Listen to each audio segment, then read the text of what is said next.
Hey everyone, and welcome to part 1 of the Transformers Earthrise Pit of Judgment set. In this part, I'm going to be taking a look at the Quintesson Judge as well as the Prosecutor. In the second part, I will be taking a look at the Quintesson Bailiff, and then in the third and final part, of course, I'll be taking a look at the Sharkticon as well as Kranix. Here in this review, we are going to be focusing on my two favourite figures out the set, the Quintesson Judge as well as the Prosecutor. I have got to say that the Quintesson Judge, straight off the bat, is by far one of the best releases that Hasbro and Takara Tomy have come out with in years. I absolutely love the overall design of the Quintesson Judge. I think that the gimmick is truly remarkable. It's very simplistic, but it looks amazing. So without further ado, let's take a look at the figures in more detail. And so, kicking things off, here we have the Prosecutor, and I have got to say that out of all of the figures in the set, this one here was definitely the one that surprised me the most. The amount of detail as well as paintwork that they've got going on for this release is truly amazing, especially for its size. You can see that from the front,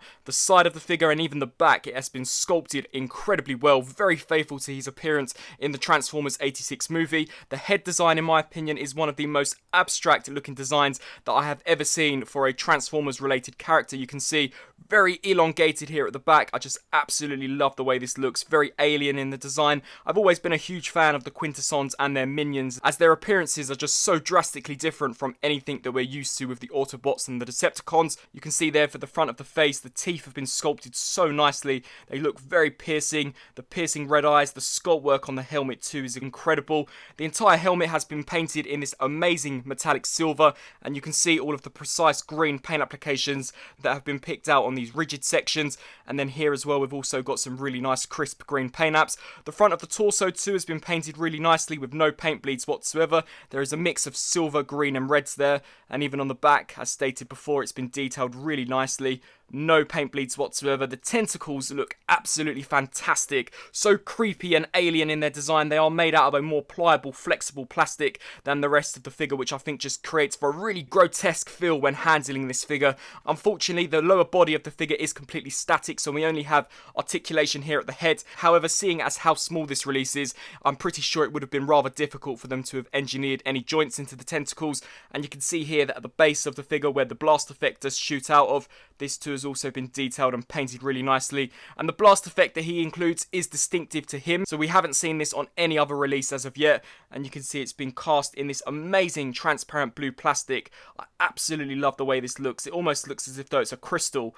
Really super nice looking details going on there, and it does just peg into the base. So in terms of the Prosecutor, for detailing, I think that it's absolutely flawless. It looks remarkable. For a size comparison, here I have one of the Battle Masters. So here I've got Rung. You can just see how small he is when compared next to Rung. He is slightly taller than Rung. You can see at the top of the head of the Prosecutor, he does slightly have an edge over Rung, but really and truly he is quite a tiny piece, and you can just see the differences between the detailing. Rung here looks very basic, whereas the Prosecutor looks absolutely remarkable. Truly an astounding looking piece. And now turning to the main event themselves, here we have the Quintesson Judge, and I have got to say that this is a remarkable release by Hasbro and Takara Tomy. Ever since I picked this figure up, I haven't been able to put it down. I've just been having that much fun. The overall detailing as well as the gimmick that this figure possesses, I just think is one of the most enjoyable gimmicks that we've had in many years, especially for a mainline Transformers figure. It's very simple, however incredibly effective, and I absolutely love their faithfulness to that 86 movie. Just taking the Quintesson Judge off of his plinth or the throne and setting that off to the side, you can see just by giving you a quick 360 degree look how detailed each of the face sculpts are. Of course, I'll bring them in for a closer look later on in the review, but I absolutely love how all of the paint applications and the overall expressions contrast with one another. I just think that the Quintesson Judge, whilst it's such a simple design, it's one of the more distinguished designs that we've gotten for the Transformers universe. And as I stated when I took a look at the Prosecutor, I've always been a huge fan of how the Quintessons look. They're very different from the Autobots and the Decepticons, and quite honestly, in my opinion, are one of the more recognisable designs from the entire Transformers mythology. Bringing the face of death in for a closer look, this, as I'm sure many of you will agree, is the best face sculpt out of them all. I think that the detailing on this looks remarkable. It's by far the most menacing head sculpt, as of course it is the face of death. The green paint applications have been applied impeccably well. No paint bleeds on them whatsoever. We've got the piercing dark blue eyes and the sculpt work around the eyes, as well as here for the crest. I think all look really nice. The teeth, very menacing as well. They've been sculpted and painted really nicely. And this face does also have jaw articulation, so you can close and open the mouth to your so desire, which I just think creates, for once again, a more enjoyable play experience. I really do think this is one of the funnest releases Hasbro and Takara Tomy have released in many years. Turning now to the face of War, similarly to the face of Death, I think the detailing on this looks fantastic. You can see no paint bleeds whatsoever on this release.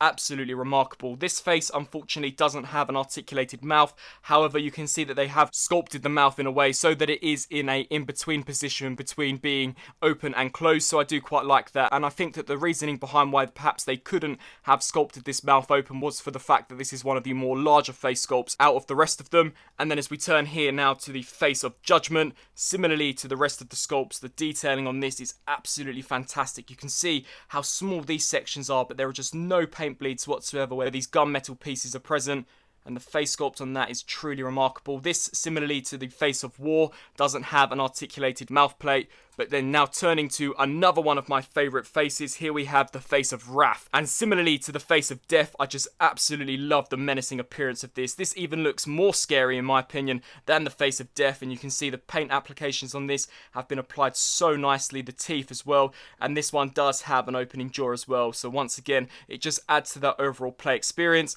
And then finally, here we have the face of Wisdom, and I think that the detailing on this face is just as good as the rest of them. You can see this one too does also have an opening jaw, so you can move this around to your so desire, and the paintwork on this is absolutely remarkable. I'm really blown away by all of the individual sculpts that we have on this. The top of the Quintesson 2 has also been sculpted really nicely. This is the prison chamber, and I'll demonstrate that more once we turn to transformation. And then as we turn to the lower region, you can see all of the tentacles, which have been detailed really nicely and have been cast in a green plastic. Initially, I thought that these were going to have a bendy wire in them, but unfortunately they are just plastic. They have got some flex to them though, so I do imagine that if you wish to have them in a certain way, you could probably stick them in some boiling water, pose them, and then they'll probably retain that position. But just absolutely fantastic. And then similarly to the Prosecutor, we also do have a very nice looking blast effect here at the base, and this is in my favourite transparent blue plastic. So amazing look for the Quintesson Judge. Let's turn to gimmicks. So in terms of gimmicks,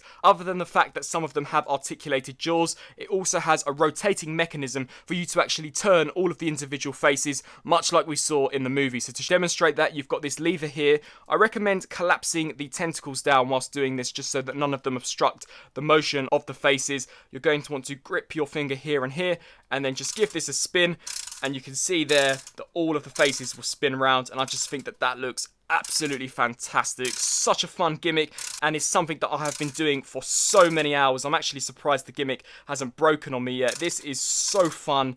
And as stated before, I think that it just works so well. This is something that they didn't have to do, but I'm so glad that they did. You can also move it around at a much slower pace, so if you just gently toggle the switch, you can see that they do rotate individually, which is really good for displaying, so that you can decide on what face you want displayed at the front.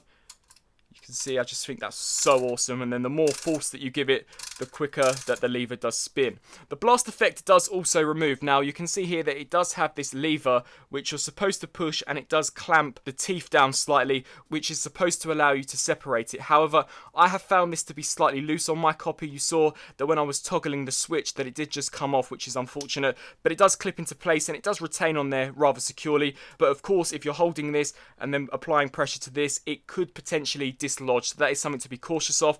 And he does also include an accessory. So the accessory that he includes, or they include, is this blaster. The detailing on this is quite simplistic, however in my opinion is more than effective, as it looks exactly like the blaster that we saw in the cartoon series. It does have a 5mm peg on it as well, so you can port this into any of the other characters' hands, or in order for the actual judge to hold it, you can see that it does have these ports here on either side, and each of the tentacles do have these tabs on, so you can just squeeze it on there and it will stick on there really nice and securely. For a Quintesson size comparison, the only other Quintesson that I have in my collection is the Cyberverse version, and if you thought that the gimmick that was implemented into the Cyberverse version was fun, wait till you get your hands on the Earthrise version. This figure for me is one of the highlights out of the entire War for Cybertron line. But just to give you a quick comparison, you can see that the Earthrise version is slightly taller than that of the Cyberverse version, as it really should be, and you can see that it is significantly larger in terms of the overall mass, and in my opinion it does feel considerably more weighty than what we got here with the Cyberverse version. I do like how the Cyberverse version does have all of these tendrils here at the base of it. You can see that they all just hang there, and I think that looks quite cool. However, that's just the difference in terms of the design between the 86 movie design and, of course, the Cyberverse version design. But definitely very fun figures in my opinion. And here for a size comparison, here we have the Voyager class Quintesson Judge compared next to that of the Earthrise Optimus Prime. Now, of course, Earthrise Prime is basically a Voyager class, so you can see that without the plinth, the Quintesson Judge does sit quite significantly smaller than that to the Earthrise Prime. If I just bring them in for an eye-to-eye perspective, Optimus is able to look completely over the Judge. However, if you do bring the plinth in, and you can see that the Judge does have these two ports under there, you can just align it with either of the pegs, snap this into place, and you can see that with the display base, the Judge is roughly exactly the same as Optimus Prime in terms of overall height. So in my opinion, definitely a very substantial figure, and we haven't even taken a look at the Quintesson Judge's alt form yet, which is mainly internal, so you do have to remove some components. So this figure, whilst it may not look as large as Optimus, it definitely has as much plastic in my opinion, if not more. Turning to the transformation of the Quintesson Judge, as they don't transform in the 86 movie, it really allowed Hasbro to have complete creative license over what alt form they would obtain, and of course, as they are part of the Transformers Earthrise line, they had to have a second mode, as they've done with some of the movie characters, which never transformed in the movies. They always came up with these different alt modes, and they've done the same here for the Quintesson Judge. Now, in my opinion, it's actually a really clever alt mode. Now, of course, as the Quintesson Judge judges the verdict of guilty or innocent, this actually does transform into a prison chamber, which I think was such an amazing alt mode and was so fitting for the character. So to begin with, the transformation is very simple for this. So you just want to set it off of the display base, and you can see here that the throne actually looks very faithful to what we saw in the 86 movie. I have rewatched the scene multiple times, and they have come considerably close to what we actually got in the film in terms of the overall design and shape of this, so that's amazing. But for this, you're just going to want to untab these sections here on either side. They do peg in rather securely, and then just leave this section here flat. Turn it now to the Judge, and what you'll do here is you'll remove this entire upper section, so this simply just remove from the top. We're then going to want to take the faces here and just fold those all the way in. Repeat the same process, fold those all the way in, all the way around. Now you're going to want to make sure that the side with the face of death has these two notches, and that they are indeed aligned with the two slots here. Once they're both aligned, we can bring this section down, and this will snap nice and securely into place, and then the rest of them will follow. You can see that all of the other faces just have this singular peg that plugs into a singular notch. So just repeat the same process here for all of the other sides. Just take this here, snap that into place, snap this side into place as well. They do hinge down on double hinge joints. Repeat the same process here. You're going to want to take all of the tentacles now and just bring those all up. You can see that they all do just slide in between where these ramp sections come, and then you're going to want to take this lever, hinge this section down, which will then allow you to detach the blast effect, and it does prop up via all of these individual struts. So you can see that is how the Quintesson Judge looks fully transformed. However, there's a little bit more to the transformation than just this. So you're going to want to align the modular base connection with the fully transformed throne. So just attach these nice and securely. We'll then bring out our prison, detach this section. Really, you could leave this attached and just have this propped there. However, you are going to want to utilize the two ports that we have here at the top, and unfortunately it doesn't have any at the bottom, so you will have to remove this in order to peg this onto this section, and then just rotate that around to your so desire. We can then take this here, and you can see two ports here and here that will of course tab into this section. So just align those up, and really you're just supposed to prop this up the top here, which in my opinion doesn't look the greatest, and there is indeed another way for you to actually store this whole section. So if you just turn to the underside, you can see here two ports here and here, and of course this here just cups right over the top of that. You can see that will just cup over the top, and in my opinion that looks a lot better than to what we had earlier on. So really awesome. You can see that this is the Quintesson in the jail mode, or their prison mode, and you can indeed open up the prison, and if I just bring in Battlemaster Rung, you can place him in there, and there we have him waiting to be sentenced by the judge themselves. And in my opinion, as stated before, I think that this is an absolute genius looking alt mode, as it complements the Quintesson Judge perfectly. And of course we can bring the Prosecutor in order to ask the judge, guilty or innocent. Very quickly turning to reverse transformation. Of course, you're just going to want to detach this here, and the blaster, if you don't wish for the judge to hold it, can just peg into this section there, so you just want to close that up. We can then detach the throne or the plinth from the judge, and then take this piece here and just gently wiggle that out. Take this section, port that over the top, and then with this now, just bring all of the tentacles down on all of the sides.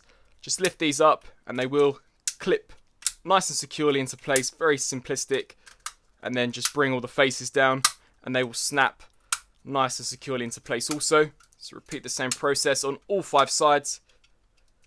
And then take this section, just place that in there, bring in the blast effect, snap that into place, and then transformation for the throne. Lift this section up, snap that all nice and securely, align this up appropriately, and here we have the Quintesson Judge back into the Quintesson Judge mode. And so that was part 1 of my review of the Transformers Earthrise Pit of Judgment set, and as you could probably guess throughout this review, I'm absolutely in love with these 2 figures. We still have 3 to go, but the Quintesson Judge was really one that I wanted to showcase here, as of yet, the regular retail edition hasn't actually come out, and considering this has better paint applications, in my opinion, over the regular retail version, I probably won't be picking that up, but this is an astounding looking figure. I absolutely love how all of the individual face sculpts look. I think that the gimmick is amazing. It's so simplistic yet fun, and I have found myself consistently picking this figure up and toggling that switch back and forth. The detailing on that is also amazing, a very simplistic design, but I think has been executed here amazingly by Hasbro and Takara Tomy, and the same can be said here for the Prosecutor. You saw earlier on how small he was in comparison to a Battlemaster, but the detailing has not been skimped out on whatsoever, so in my opinion, the set is worth picking up solely just for these 2 characters, and believe me, the next 3 that we're going to be taking a look at are equally as good as some of these. So before I conclude this review, I do ask you, are you guilty or innocent of liking the Quintesson Judge? I can definitely say that I am guilty of loving the Quintesson Judge, and the Prosecutor is also an amazing figure. So I'd be really interested to know your thoughts down in the comment section below on whether or not you like the Voyager class Earthrise Quintesson Judge. Will you be picking up the San Diego Comic-Con Pit of Judgment set, or will you just be picking up the regular release? I think that despite which version you decide to go with, you're still going to have an absolute blast, as despite the paint applications, the base sculpt and the mold are absolutely incredible. So I really do hope that you enjoyed part 1. If you did, please do let me know down in the comment section below, and be sure to stay tuned for part 2. I thank you for watching this review, and until my next review, I'll see you then. Thanks for watching.